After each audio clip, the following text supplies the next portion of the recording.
Morning. It is Monday morning, the 21st day of November. My sister-in-law Carrie's birthday, by the way. Happy birthday, Carrie Jensen. And it's also Thanksgiving week. Lots of emotions going on. And welcome to another edition of Mental Health Monday. Mental Health Monday, if you are a first-time listener or viewer, is all about you and designed to speak to you about ways to make sure that we are focused on our mental health here during a crazy time of year. I am joined once again by my good friend, Pathways to Healing owner, Kristen Boyce. Good morning, Kristen. Good morning, Mayor Jensen. It's nice to be here today. I'm really excited about our topic. I am too. It's a very topical topic, if that's even a proper sentence there. But this week is the week of Thanksgiving. We have so much to be thankful for, but we're not naive enough to think that with that thankfulness comes just some family stress or just tough times. And, I just was thinking, Kristen, I'm not sure how you feel about it, but the holidays are supposed to be a joyful time, but oftentimes are not a joyful time for a lot of people. And I struggle through them a little bit. There's just a lot of chaos and my kids love it, but there's just a lot of chaos with it. So we're going to talk a lot about how to manage that, how to get through our holidays together. There may be some dread involved in Thanksgiving. You might see that relative you haven't seen in several years, or get stuck talking to Aunt Sally, who drives you crazy. I don't have an Aunt Sally, by the way, totally made up. So we're gonna address all those topics this morning. So I'm excited to have all of you join us with that. But before we even get started on that topic, we always do some square breathing exercise. Before I even do that, I've got to tell you, this weekend, Kristen Boyce, I was at my in-laws' house. We had Thanksgiving yesterday in Ohio, some Thanksgiving fettuccine. It was delicious. And my son, Hank, my third child, was kind of out of control at Grandma and Grandpa's house, per usual, very excited. And I was talking to him about, hey, we need to calm down for a second here. And I look at him and he's like, okay, Dad. And he's going, I didn't even talk about breathing or tell him to do that. He just naturally started doing it. 5-year-old Hank Jensen. I was just so, never underestimate what your kids are watching you do. So I thought you'd be proud of that. Way to go, Dad. That's the whole point. So Hank was working on getting himself regulated. I was super excited about that. But you can get us regulated with some square breathing. Okay, this is something I encourage you to do all this week and through the rest of the holiday season, because we know that the holidays bring about a lot of anxiety and stress. So we're going to start with our feet on the floor to ground into the present moment. Inhale through our nose for 4, hold for 4, and then slowly release out your mouth like you're cooling a cookie, is what I tell the kids, or cooling soup, to really slow down. So we're accessing that parasympathetic nervous system. This is scientific, it works. When you do it regularly, you have to practice it, because we want to cue the brain when we are activated, when we are triggered, when we are overwhelmed, to know that the cue to the brain is breathe. So we're going to do it together. 2 breaths, feet on the floor, big deep inhale through your nose. And release.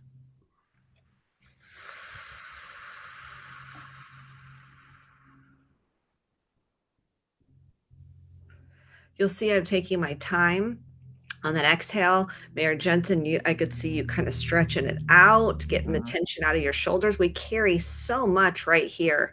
And the breath, when we focus on that release of the breath, it helps release tension and tightness in the body. Let's do one more breath together. Feet on the floor. And exhale.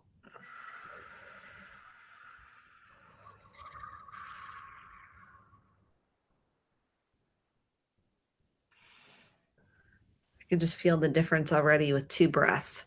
So 5 to 6 in a row every hour. And when you're with the relatives, when you're feeling overwhelmed, go back to the breath. If someone says something activating, polarizing, go back to your breath first and foremost, so we can access that prefrontal cortex and say something like, I know this is a heated topic for both of us. Let's talk about this another time. Well, and I love it because, again, your lungs are always with you. So you can always utilize this throughout the holiday season or throughout the entire year. And again, it's a great trick that I use all the time. I use it in the car. I use it in my office. I use it in the middle of meetings sometimes, even when people can't tell when I'm stressed out. It's a great way. And I think one of the keys that I always think about is completely emptying that breath to let everything get out of my body. So we can get focused in on the matter at hand. So I'm a huge fan of the breath. I always equate it to like our kids are thumb suckers. The nice things about thumb suckers is your thumb is never gone versus a pacifier. So I don't know. I have these weird things that I think about like in equation to the breath, but your lungs are always with you.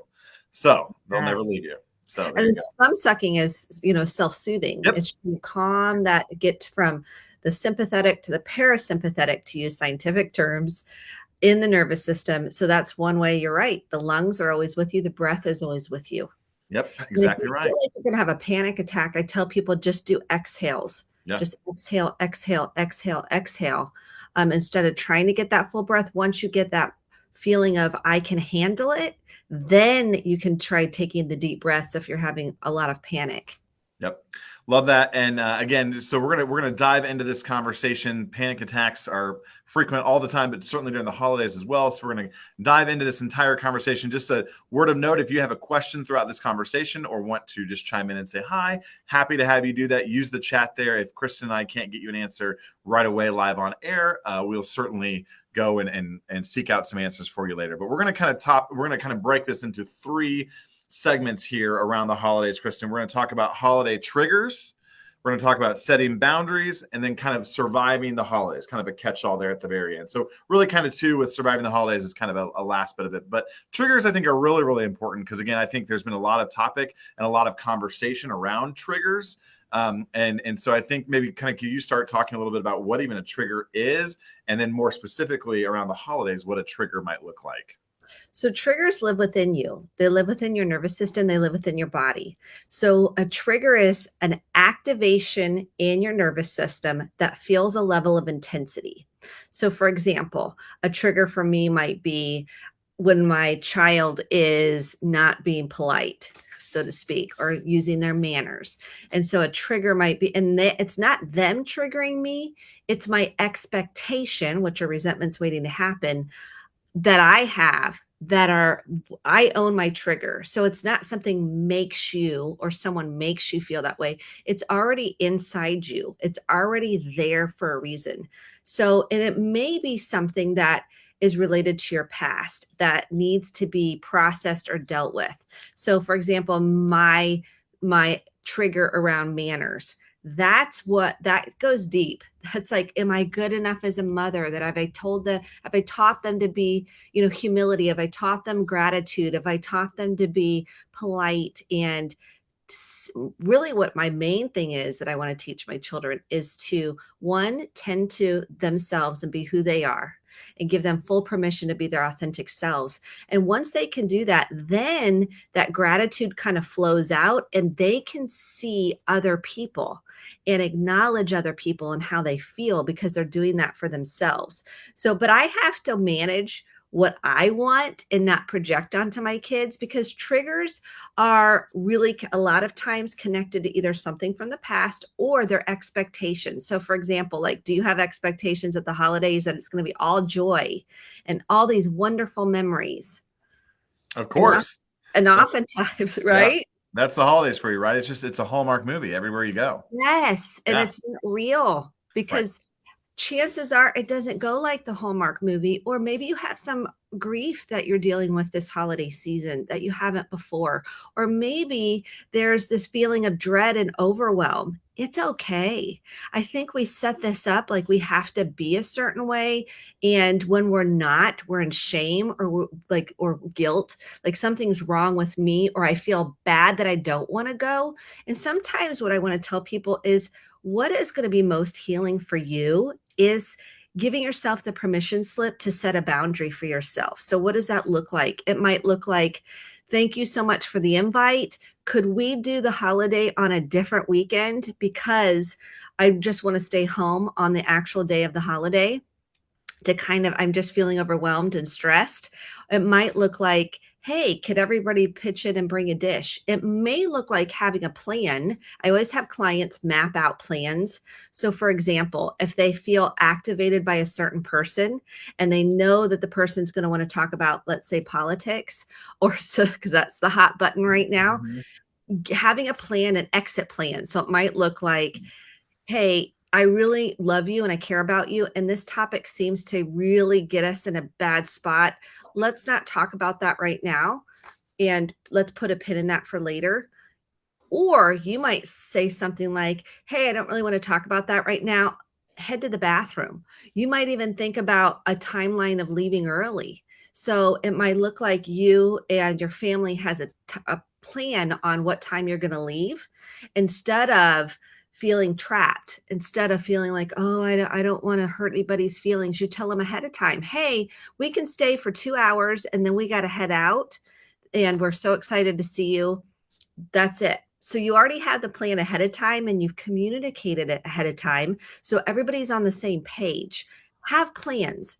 Have Mhm. a backup person if you need to get out of a conversation that kind of sees, hey, I'm going to come in and you say, hey, if I get a conversation with, you know, Uncle so and so, can you help kind of come in so I'm not alone in that conversation? Something like that. If you're having a grief burst, it's okay to let everybody know ahead of time. I may or may not be able to come, depending on how I'm feeling that day. I may or may not be, have moments of tears or a shutdown when I'm at our Thanksgiving dinner. And I just need to tell you ahead of time. Or you may be in the moment, not able to do that. You can go to the restroom. You can say, hey guys, I thought I was going to be okay. I really think I need a break, or I'm really having a hard time. Or you might just say, hey, I really right now at this moment need to head out. Mhm. We don't teach people that it's okay to set boundaries and say how you're really doing. And I really want to give you all that permission today to do so. You mentioned the term grief burst. I've not heard you say that before, so obviously kind of a new term. Want to kind of put a time out for a second and talk about what a grief burst. I mean, I have my idea of what a grief burst might look like, but why don't you walk us through what that means? Yeah, and I love to use this term grief burst because anybody that's walked through grief is like, yes, that's how I feel. What a grief burst is if you're in the moment and you're thinking, I'm good, I'm fine, like I'm having a good time, and all of a sudden someone says something that, and it brings up a well of sadness, emotion. It could be anger. It's an intensity. It's like all of a sudden I was fine and now I'm feeling so sad. I'm missing that person. I am longing for that person. I'm wanting nostalgia. I'm wanting to see them again. Or it could be because you've had something, a job loss of some sort, or a divorce, or a breakup. There's some sort of a loss, and all of a sudden the emotion comes with an intensity. It's like a swoosh. Think of it like a wave. And then if you connect to the emotion, you allow it to come up and out, then it's like the grief burst is like a wave, and then it goes back down, and you're like, okay, it could last a little while. It could come and go. Just be able to notice it, be with it, and sometimes even name it. Hey, I'm having a grief burst right now. I didn't expect it. I just need a moment to kind of collect myself, be with my feelings, and this too shall pass. This is natural. This is normal given circumstances. So, grief burst, that language is so helpful to people because they're like, I was fine 2 seconds ago, and all of a sudden I'm not. Even a thought could come up, a memory, an association with food, with smells, with a person, with just an experience you've had in the past, and now they're no longer there. And so you're feeling that angst, you're feeling that sadness. So I'm glad you pointed that out since we haven't shared that, what a grief burst is, because you will have lots of those during the holiday season. Yeah, and I think again, kind of viewing your emotions as a wave and knowing that it's not going to be just a plateaued, I'm good to go type situation. So I think kind of defining what that grief burst looks like before moving forward. So I want to go back to kind of triggers. I want to talk about that a little bit more, kind of specifically. If you kind of identify your triggers or know what might trigger you, are there ways? You talk about triggers are usually something from the past. Are there ways to rid yourself of those triggers? I just ask because I imagine there's some people like, oh, how do I get rid of this trigger? Yes, because we don't like how it No, feels. Right. I mean, let's be real. I hate how Right. I feel when I'm triggered. I mean, Sure. really, and I'm trying to be kind to myself and nurture myself. And at the same time, I don't want to feel like this. Here's the one thing I want to say: family dynamics will activate us in some way. We don't talk about this, but it's the reality. They often, not always, oftentimes that's the biggest trigger for people is being around family. Isn't that interesting? Like Hmm. we think it's supposed to be Fascinating. this kumbaya moment. And we're all joy filled and we're all so happy with each other, but inside, that's not the reality of how it really looks. The truth is, we're activated a lot by what people say, how they treat us, the patterns that are there. Can we get rid of triggers? We're always going to have some sort of an activation of some kind. It can be healed depending on how self aware you are about the trigger, how motivated you are to work through it. And triggers live in the body. It's important for us to know it lives in the nervous system. So my stomach might get a little knotty. I might have shortness of breath if someone says something. And I'm like, listen, I might get clenched jaw. My Hmm. face might get tight. I might feel tight in my body. I might feel a flush of just emotions come through. And how we tend to triggers is we breathe, we nurture, we notice, we ground ourselves. So I don't continue family patterns that I want to break. So I'm not as dysregulated or reactive based on what has been said or done or a look someone gave us or a tone of voice. I'm managing my tone of voice so I can make sure I stay regulated, centered, and I cannot say something I'm going to regret or behave in a way that I'm not going to regret. So, alcohol, we got to watch the alcohol intake. Hmm. Hmm. A lot of times there's a lot of flow of alcohol in family systems, not to make it wrong or bad. I just want everybody to notice how that will activate your trigger and our response system. So it's this is Dan Siegel, Dr. Dan Siegel's brain model. If I'm drinking, chances are my lid is going to flip quicker. This is what dysregulation looks like. I'm like, ooh, I'm activated, I'm reactive, I'm saying things, I don't have a filter because I've now taken that prefrontal cortex, which is the CEO of the brain. This is the frontal lobe right here, which is the executive function, the reasoning, the rational. I can gain perspective, I can regulate myself. If I am drinking, a lot of times that's going to take that offline, and I'm not going to be functioning from that prefrontal cortex, that brain center. And you'll see that in family systems. You'll see a lot of patterns happen.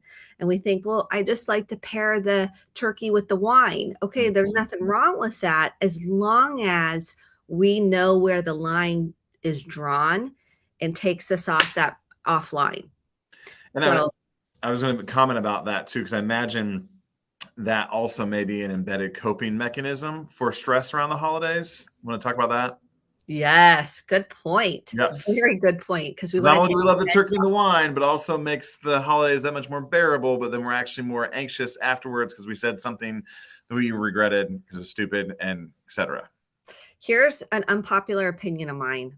I haven't seen good things come from a lot of good family dynamics come from alcohol. Hmm. Period. Point blank. It's just the truth. Because to your point, we're trying to take the edge off.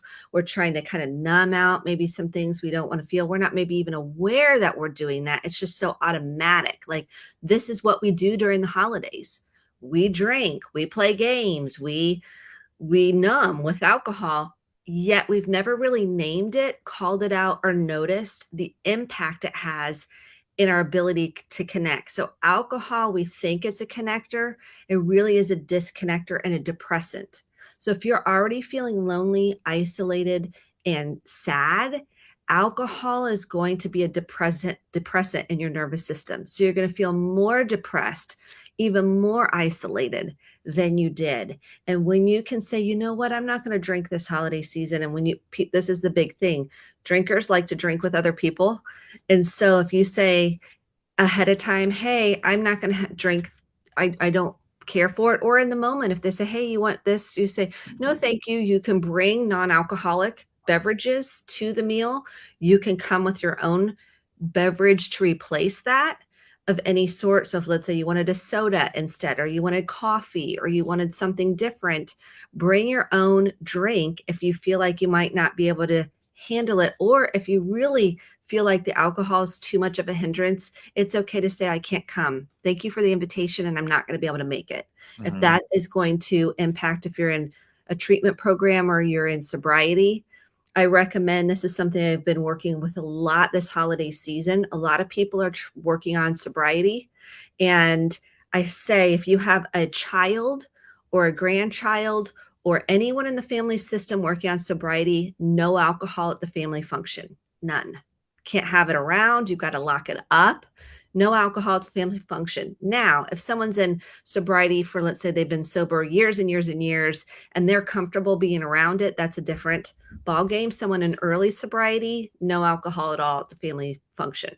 Mhm. It certainly changes the dynamic there too. So I wanted to kind of talk about those coping mechanisms. I think a lot of people, whether it be alcohol or other things, utilize coping mechanisms, in particular this time of year, to help manage that. So one thing I wanted to talk a little bit about around the boundary situation is like interrelationship boundaries, where maybe you view a boundary differently than your wife may view, or spouse or partner or whoever that may be. When you have different boundaries or view it differently, how do you work on that communication between the two? Not speaking from experience, of course, but we all do, right? An example. Right. And well, just, and again, just kind of how you view it differently. Everyone has, differences amongst their partners or their spouses, and how you view those. So that just then adds another layer of disagreement or just seeing it differently. So you have to not only manage that boundary, but manage the perception of your partner's boundary, yada, yada, yada. So important. So there's two facets to this. One, knowing what is your own boundary for yourself. So if it's different than your partner, like, why is that important to you? And to be able to articulate that. So for my mental health, let's say the boundary is, for my mental health, I really need to leave by 10 because I get overstimulated, I'm exhausted, and I'm not functioning my best past 10. I'm making this up, but it's a time. Like, I can only handle so much, maybe at somebody's house. This is a benign example. And the other person wants to stay longer. Here's the game plan. If you have a different boundary, you talk it through before. So that's the other thing. And you acknowledge each other's differences and understanding of why those differences are. The more insight you have into why you need the boundary, where is it coming from, and how is it beneficial to you, is so important in communicating that to the partner. And then the partner has more understanding of why that boundary is important. So, for example, to continue on with this last example, if you need to leave early and the partner wants to stay, we drive separate. Mm-hmm. So we drive separate, and you guys, you can stay, I'm going to go, and that's okay. And we don't make it a big deal. We say, oh, I got to go. I'm heading to bed.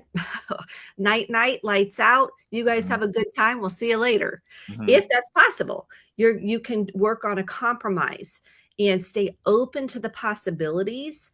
And it's okay to have differences, because you're not going to see it the same, especially with your family and their family. You're going to have different rituals, different holiday traditions, different ways even different meal options, and that's okay. The other thing I want to point out is singles.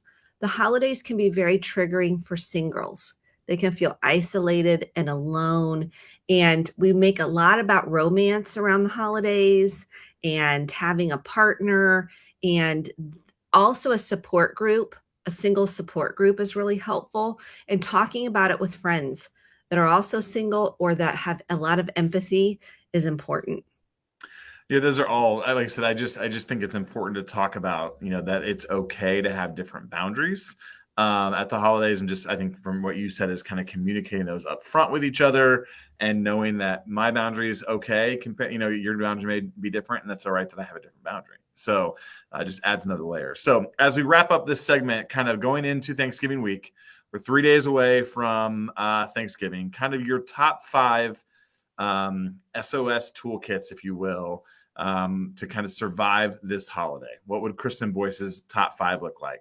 Top 5. Number 1, I feel like I gotta go quick. Okay, number 1 is watch your expectations, because if you think it's gonna be a Hallmark movie, you're gonna set yourself up for a lot of disappointment. So there's a lot of disappointment that gets set up with expectations. So be realistic. Be realistic. Number two, it's okay to have your boundaries for yourself. What do those look like? Where do they come from? Communicate your boundaries. Number three is have some backup plans if you need to implement the boundaries. So it's okay to have a support system, have a backup wing person, and really know your limitations and what you can and can't handle. Number four, it's okay if you have grief bursts because those come and go in waves.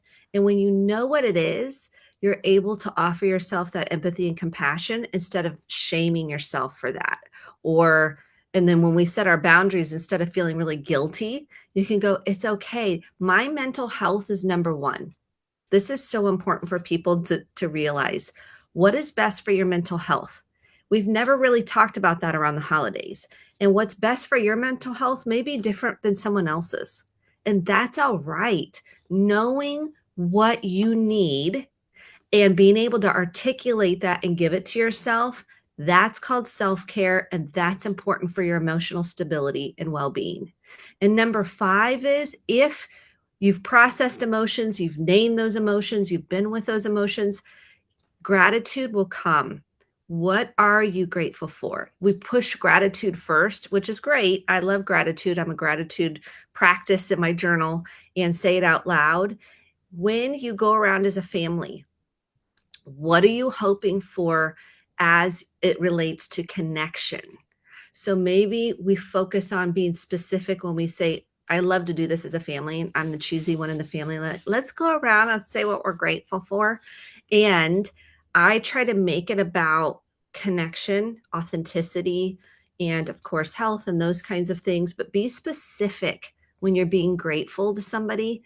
Tell them specifically what you love about them. It will change your physiology. Gratitude is proven to change your physiology.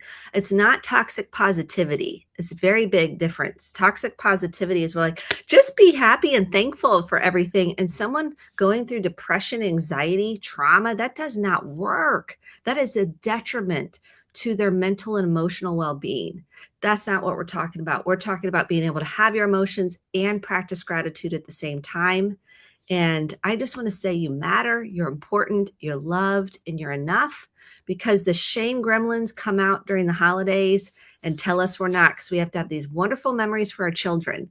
And there has to be happy memories, and has to be, people care about how they feel when they're around you. Mhm. That's the key. What energy are you bringing to the table? Are you bringing chaotic energy? Then you got to take care of that. You got to nurture that. You got to process and attune to that. Are you bringing a connectable energy to the holiday season? Are you connectable? If you're not, okay, say, hey guys, I'm not in a space. I'm not my best self right now. I'm really struggling. Own it, share it, be responsible for the energy you're bringing, because we want to create presence and help one another feel loved and enough, and they matter. That's the most important piece. I think, at the end of the day, knowing that your mental health is the most important thing this holiday season. Your kids will enjoy Thanksgiving. Your kids will love Christmas. It'll, but focusing on yourself to make sure you are there to be the best person is a great, great key and something to think about this week as we head towards Thanksgiving. So, Kristen Boyce, I hope you know I'm thankful for you, and I'm thankful for all the people who watch this show. And I know I speak on behalf of the thousands of people every couple of weeks that tune in. They're so thankful that you give your time to help guide us in this conversation. So thank you on behalf of all of us for all that you do. Thank you for offering this platform so we can share helpful mental health tips. I love it. So appreciate you. Appreciate you. Well, everyone have a great Thanksgiving. We'll be back in a couple weeks, and we'll start tackling some Christmas and other holiday topics here on Mental Health Monday. So thanks again, Kristen. Stay safe, everyone. Thank you. 988 if you have. 988, that's right. Sorry, if you're in crisis, 988. 988, text or call anytime this holiday season. Yep. Thanks for adding that in. So, all right. Talk to you soon. Thanks.